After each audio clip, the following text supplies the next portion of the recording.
I am here representing all things purple to tell you that you are our Sophia.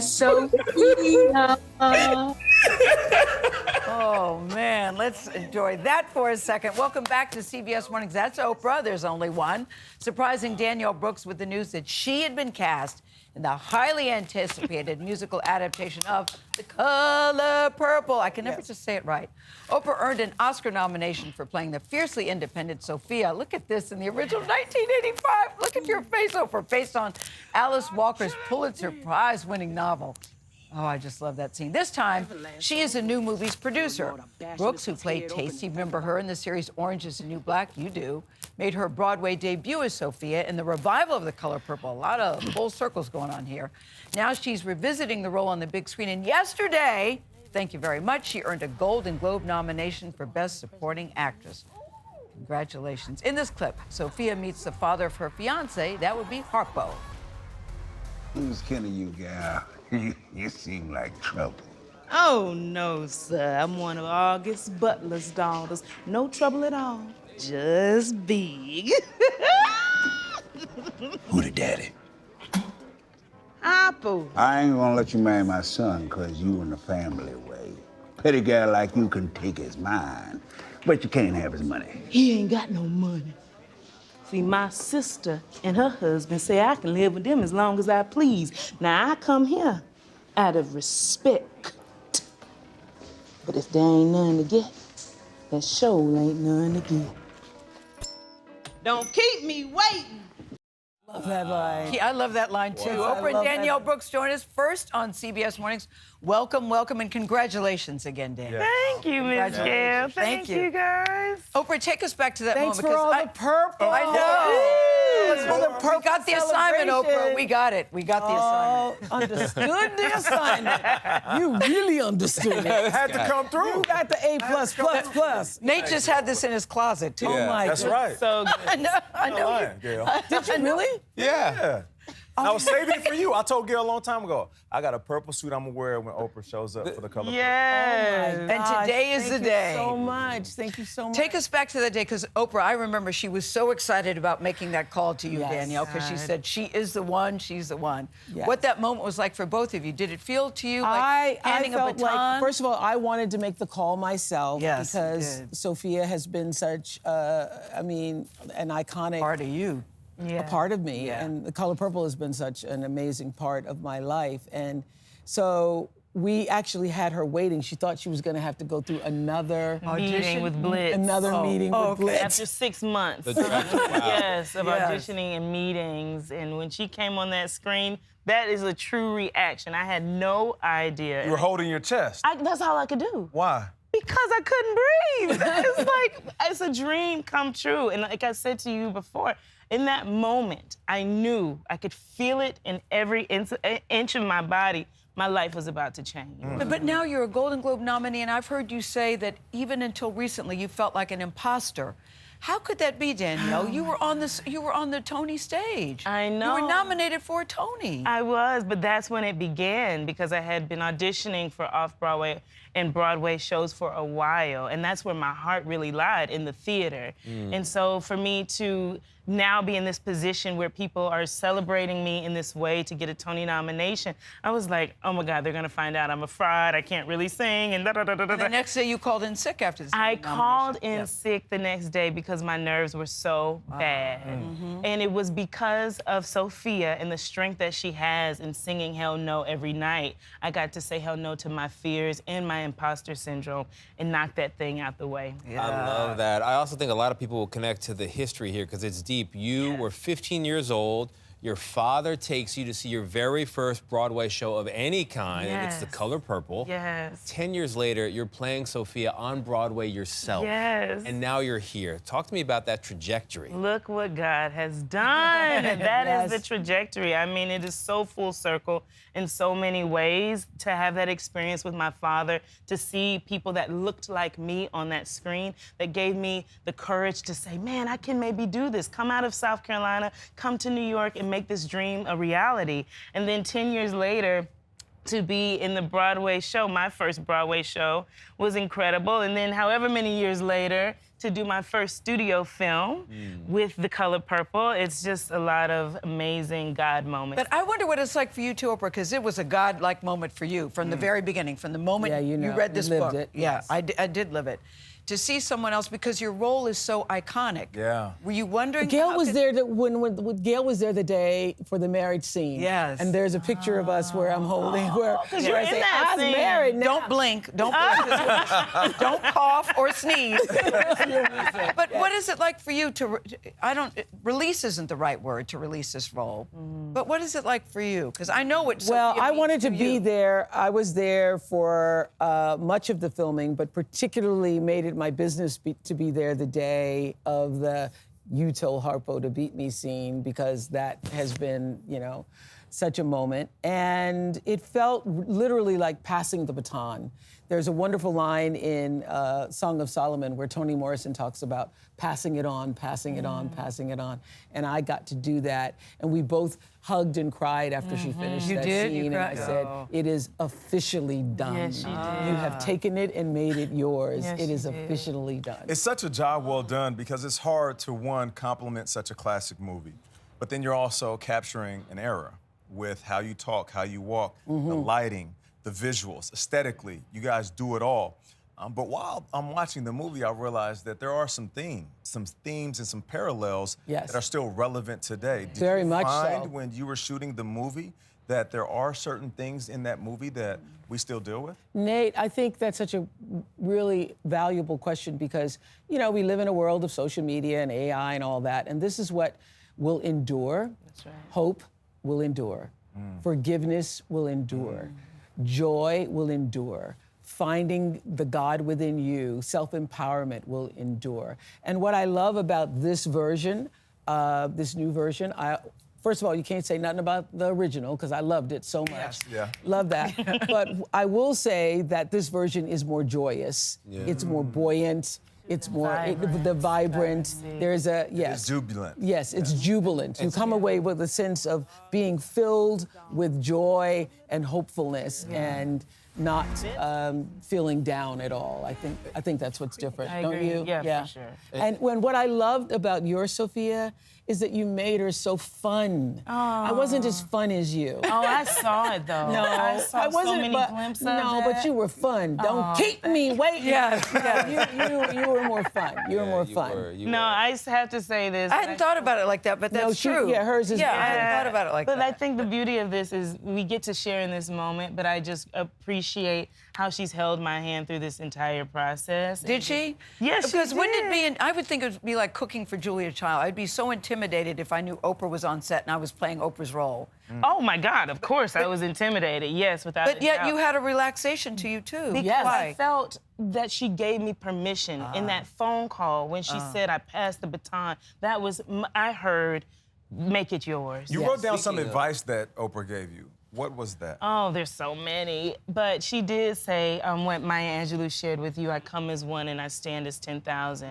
And that's really what I stood on. Yeah. That, yes, you have all of these things that going on in your head of fear and all of that, but I have a responsibility to all of the Sophias that are living in this world that need a voice, that need somebody to speak for them, which she was for me. Yeah. And now I can be for someone else. What I'm enjoying about this purple moment that we're all dressed here is that you all have been cover girls on many, many publications recently. They never get old. I love it. We've got a reveal today. This one is an exclusive reveal, the new Hollywood Reporter cover with you guys, the cast of the color. There you go. Drum roll, please. Drum roll, please. That's Go ahead, chocolate.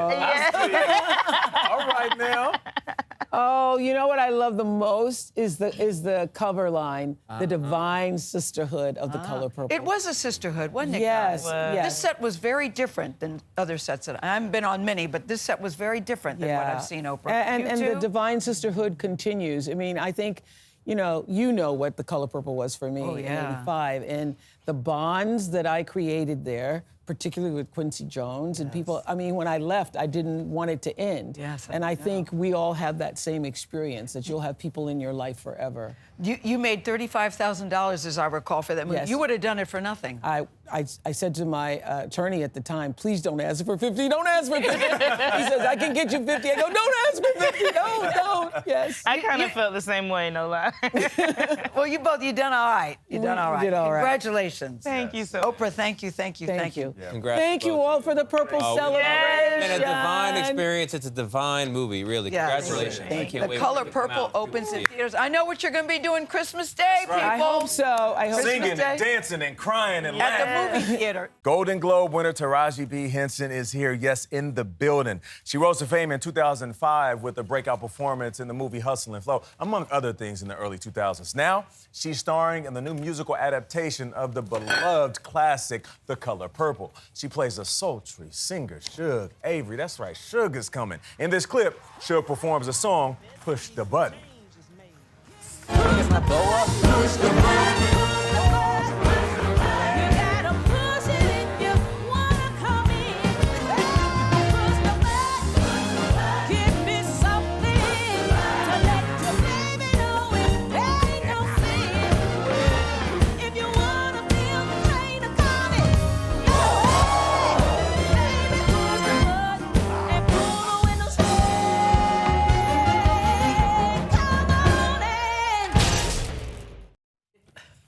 And we are pushing the button on one of the most versatile talents in the industry, Taraji P. Henson. Good morning. How you doing? Good morning. Thank you so much for that. Of course, of course. Now, we just watched you perform, Push the Button. What was it like? Because you weren't just singing, you were singing and performing and dancing and moving. Yes, thank you. Well, I went to Howard University and I studied musical theater, so I had some training there.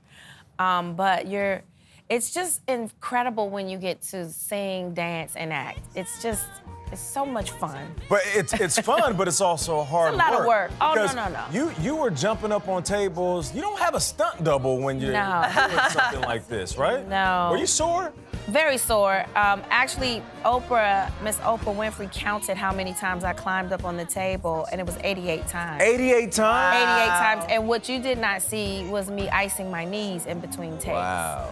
Taraji, Yeah. was it intimidating at all singing like that? Because I didn't know you could sing, right? I've heard you do a little bit, but especially in a movie full of singers. Oh, absolutely, I was intimidated. That's why I started training with my vocal coach, Stevie Mackey. Hey, Stevie!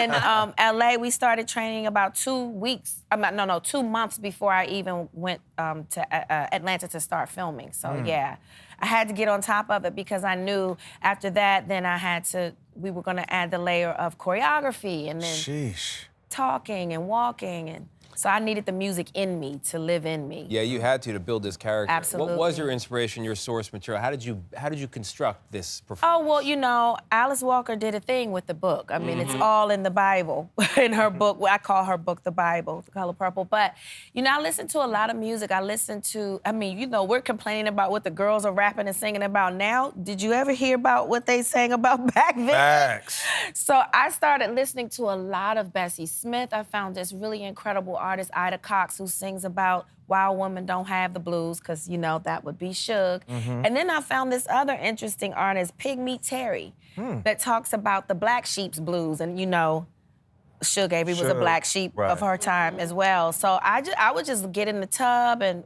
a tub full of bubbles, and just lay back and listen to these women, and I would let it just kind of overtake my body. Kind of wash over. Kind of wash over me, yeah. I'm always fascinated by artists and how they identify with the roles that they are taking. Are there any parallels between Suge Avery and Taraji P. Henson? I would think so. I think I'm apologetically myself. I left my zip code and went out into a big, scary world and made my dreams come true. Without much in your pockets or bank account. Much in my, exactly. And, the difference between Suge and I is I took my kid with me. She left her kids behind. Right. That's what I love about your story, Taraji. Yeah. I mean, you were pregnant in college with your high school sweetheart. You had your son. And for a lot of people, that would be a wrap on their dreams. But you took your son, you went to Hollywood, and you did it. You doubled down. Where did that come from? From people saying I wouldn't be able to do it. If you want to see me I will prove you wrong every time you doubt me. So that's what it was. And it wasn't even that, really. It was just, I just didn't feel like having a kid was a reason to drop out. If anything, yes, there is financial issues and everything, but I just signed, I filled out, I got loans. I got student loans. I just made up my mind that I was not gonna quit, because if I quit, then what am I teaching my son? It was a reason to turn up. Absolutely. I was like, if anything, I have the most greatest inspiration to keep going. A kid, you know? And I was reading you were going to be an electrical engineer. That was your alternative career path? Well, no, I didn't get accepted to the High School of Fine Arts in D.C. So at that young age, I thought that meant, you know, you don't know what to do with that kind of rejection when you're little. You take it for face value, and I did. And I just followed behind a really good friend of mine, Candace Dickens. Hey, girl. She's really smart and wired mathematically, and she went to school for the career that she's doing now, and I followed behind her and failed pre-calc. Yeah. This movie is a compliment to the original, and it serves so many lessons and deals with themes that are relevant, like lifting each other up when you're down. When you were going through your journey of becoming who you are today, I know it always wasn't sunshine and rainbows. No, it still isn't. It still isn't, you're right. Who or what lifted you up in some of your dark moments, or who does? Well, I still have a praying grandmother. She will make 100 in April. And nothing like a praying grandmother. That's right. Okay? Yep. Powerful. And I have an incredible mother. I have an incredible family. They literally we check on each other every day. And I have an amazing sister circle. Yeah, in the industry. And I have a sister circle that I've had since, my best friend. Yeah. And she runs my mental health foundation. We've been best friends since the 7th grade. Really? I love what you've done with mental health, really trying to destigmatize, talking about mental health issues, especially in the Black community. Right about that. And, you know, it's something that even this movie kind of is an extension of that. I noticed that you don't dwell on the trauma in the movie. There's tons of trauma in this story, but it's really about the joy. Yeah, but that's us as a people. I mean, think about what's been done to Black people throughout history and still happening today. And we're just vibrant people. Like, we just don't wallow in our traumas. We don't let it consume us. We will sing, we will go to church, we will dance. Jump on tables. All of that. All through the trauma. All through the trauma. I love where you are with your career, and I love your view on retirement. You want to be enjoying the fruits of your labor. Absolutely. And soon you want to be in a position where, did you see this quote? I can rent a yacht and call my family and say, meet me in Spain. And send a private jet. Okay. That's cookie. Listen, we appreciate you. Thank you so much for joining us. And thank you for your contributions, not just to the industry, but also what you do off camera. Thank you so much. You are incredible talent. Thank you. Yeah. Thank you. We recognize you and celebrate you. And there's Oscar buzz. That's right.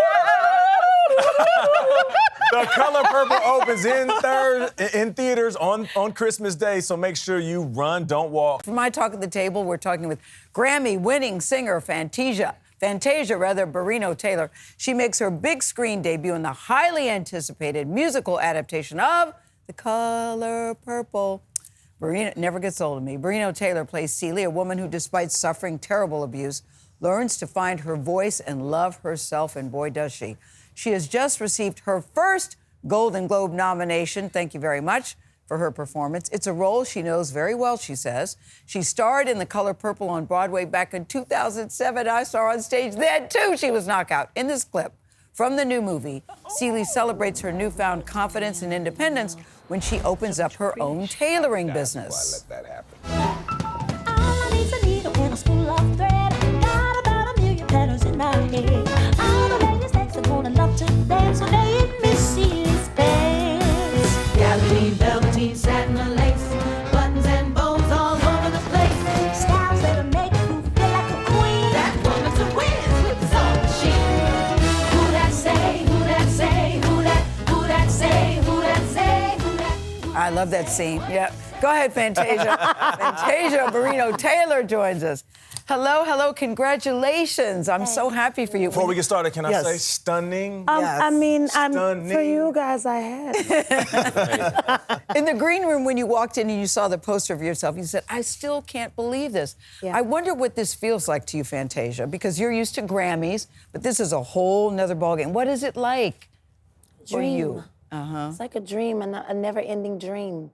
You know, I was about to run from this. Why? Just because I remember playing her on Broadway. Broadway, yeah. And it wasn't as easy on Broadway.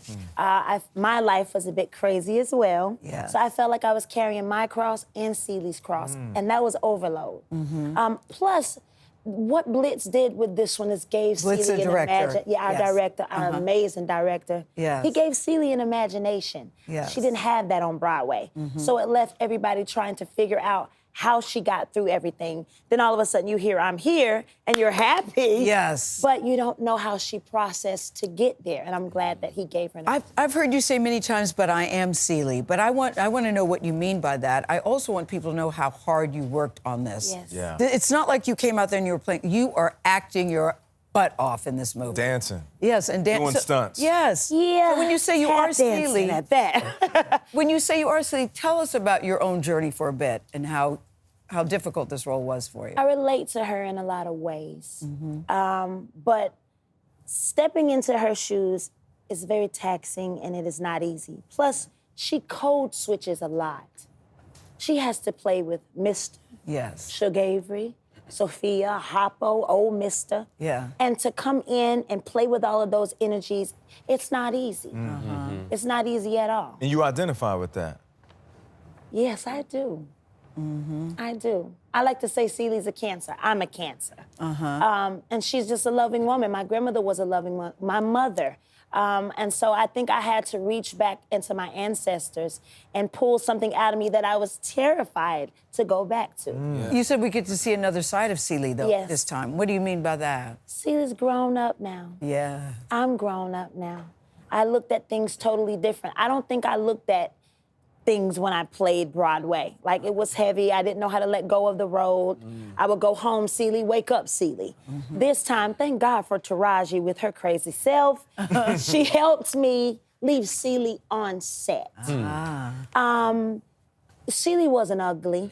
Yes. She just needed to be seen. You understand? She wasn't an ugly. She was a smart woman. She held the whole town down. Yes. Yes. She was Suge Avery's healing. Yeah. Suge Avery felt like the first person that seen her was Celie. Yeah.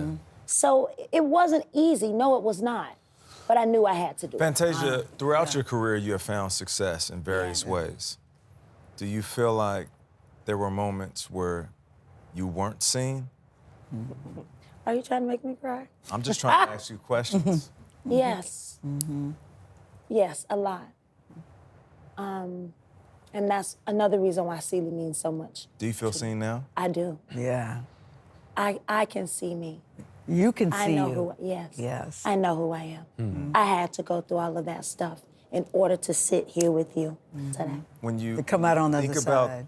those moments where you didn't feel seen, and maybe to the world, Fantasia got it going on. Yes. Is there somewhere along this journey you can pinpoint and look back at?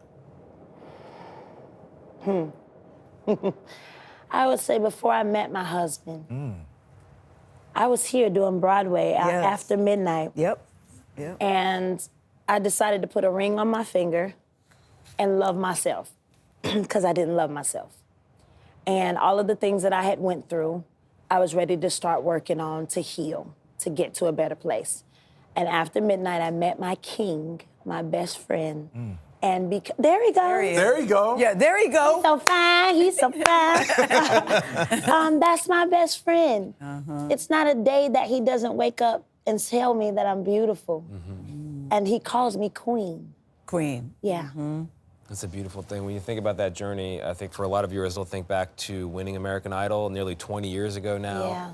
That seems so long I ago. know, I it's remember amazing. you. Yes. Just incredible, incredible. And you had recently had a reunion with Paula Abdul, right? Yes. You met her recently. She was one of the judges that season. What was that like, re-entering that? On the red headspace? carpet. On that the go red everywhere, carpet. Yeah. I was crying, of course. I'm always crying. But Paula said something to me when I was on Idol. She said, I see you not only singing, I see you being a movie star. Did she say that? Mm-hmm. You can She YouTube spoke it. that. Oh, She spoke that. So she runs up to me and says, I "Do you told remember-" you, yeah. But I'll bet you didn't see yourself as a movie No. star. But you are a movie star now, and the thing about this movie is that it's so relatable on so many different levels, don't you think? Yeah. When you look at the story and the sisterhood of the women, of the women. Yeah. I also love it because it's not just a black thing. Yes. It's a world thing. Yeah. Everybody can relate to this movie.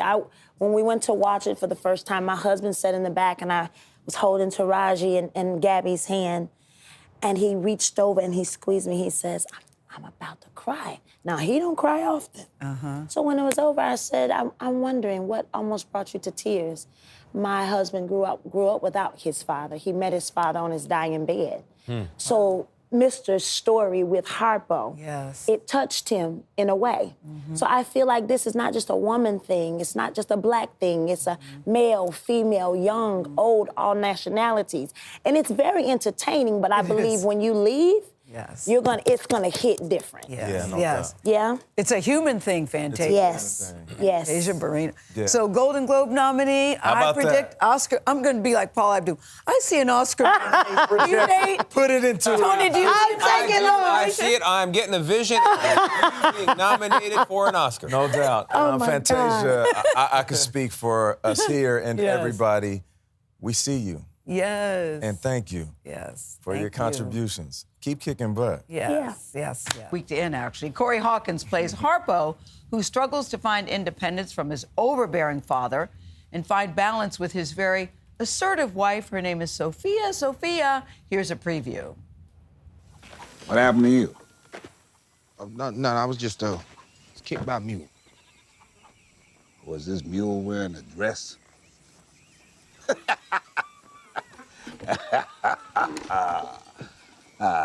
You gonna be all right. Some women you just can't tame. What you need to do with that home you built is turn it into a smokehouse. You and me can grow some tobacco. Yeah, well, maybe I was thinking maybe I'd turn it into a juke joint. Juke joint. Yeah. Don't nobody wanna dance by no smelly swamp. Right.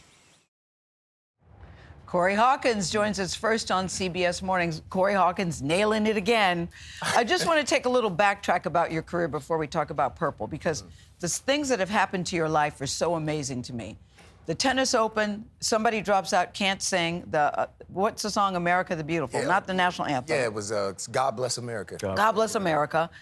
You get the call, you sing it, you nail it, and who is there that day? It was Lin-Manuel Miranda He sees you, in the audience, yeah. and he casts you in In the Heights. the Heights. Yeah. I mean, it's so serendipitous, don't you It think? really That's how it is. happens. It's crazy. And now here we are, Color Purple, and you started singing songs from the Color Purple in Juilliard. Yeah. Were you dreaming about this role, Corey, or you just thought, I like the music? And here you are, starring in Color Purple. It's crazy when we talk about dreams and like, you know, that thing about Color Purple is that all things purple are all things divine, because that's very true. Like, I don't know if I was dreaming it up or my ancestors were dreaming it up, but Danielle Brooks and I were both at Juilliard in singing class in the hallways, just singing the music. Like, it was a part of who we were. Wow. And so all of these years later, God don't make no mistakes. Like, that's the crazy thing. When I think about it, what are the odds that we would be in this position right now? Playing Harpo and Sophia And Sophia. as husband and wife. Yes. Yes. It's not coincidence. isn't. I always thought that coincidence is God's way of remaining anonymous. Ooh. I he's want good. to talk specifically about this role. Yeah. Harpo. It's a powerful role, and it's been played by powerful actors before. But there's something deeper with the connection between you and this role. You say that this role helped heal your relationship with your father. How so? Yeah, I think the beautiful part about being able to tap into the men in this story, the story is about sisterhood. It truly is about that journey, Ceely's journey. But it's about unlocking that imagination, unlocking possibility and hope, and having that conversation. And Harpo is a sort of, he's an outlier in that generation, I think. He's a businessman. He loves Sophia, this strong-minded woman. A little bit more sensitive. Yeah, there's tenderness there. And there's some generational curses he's trying to break. That's right. That's right. He's the one who gets to make a choice, man. He gets to make a choice to change. And if he can do it back then, you know, I think it's a beacon for this generation as well in terms of Black love and how the many different facets of it. Through all of our abuse, through all of the trauma, there's joy and possibility at the end. And I think Harpo and Sophia's love, they represent that in this story. Yeah, and your father specifically, how was your relationship growing up? It was complicated. I grew up in a single mother, you know, with a single mother, raised me and my sister. And my father was there, but he also had his demons that he had to fight with, the monkey on his back. And as a man now, I see that in a different way, you know, and it was great to be at the premiere with him. He's never had a chance to come to any of my, you know, my things. And he's on the premiere with you. He's on the carpet. Yes. Yeah. Oprah told me he ran up on her, was like, you know, just want to say, you know, and she just turned around and just told him how grateful she was to have me in the project. And, wow. You know, so that's I know awesome. it meant a lot to him. But for him to see you, after considering the relationship, to see you on the red carpet, I think is amazing. He had, you know, it was emotional, I think, for him. And for you too. It was. And for you too, Corey. Talk a little bit about the craft here, building this character, which was a book, and then a movie, a musical, and now a musical movie, right? Yeah. So did you go back to the source material, or did you already have it because of the time you spent at Juilliard singing it? I think so. I always think of, like, Alice Walker, she wrote this incredible, I call it a poem, you know, but they're letters to God. She starts with Dear God, you know? Yes. And so I always saw that as her prayer for Harpo, her prayer for Sophia, her prayer for Celie and Suge, her prayer for me as a young Black man. And so I did go back to the source material. And that's the beautiful part about this film, is that it's a reimagining. It's not a remake. Like, we're touching some other stuff here. Yeah. We're digging into our history and finding a way through that. And I love that about this film. And also, I got to see Danielle Brooks in this in 2015 on Broadway. Yeah. So that was also, you know, that touch point as well was beautiful for me too. But now this movie's getting Oscar buzz. You know, a lot of the Hollywood publications are signaling. Yes, singling out your performance is what I'm trying to say. Oh, wow. What I does said that it wrong mean? too, yo. Yeah. What does that mean to you, Corey, as you consider at this stage in your life with all that you've done? There's something special about this movie. There is, and I don't know that it's for me to name it, but I will claim it. You know. Yes. There we go. Yeah. I like that. And this man is also training for a marathon. Thank you very much. In the middle of all of this, I'm in the middle, training for a marathon. Yeah. You're going to do that too. Yeah. I mean, but again, the idea of possibility and achieving your dreams, it's all possible. Keep soaring, Corey Hawkins. That's right. Love to see Keep y'all. soaring. Thank you. Corey Hawkins, The Color Purple is in theaters on Christmas Day. What are you doing Christmas Day? Going to see Corey at the movies.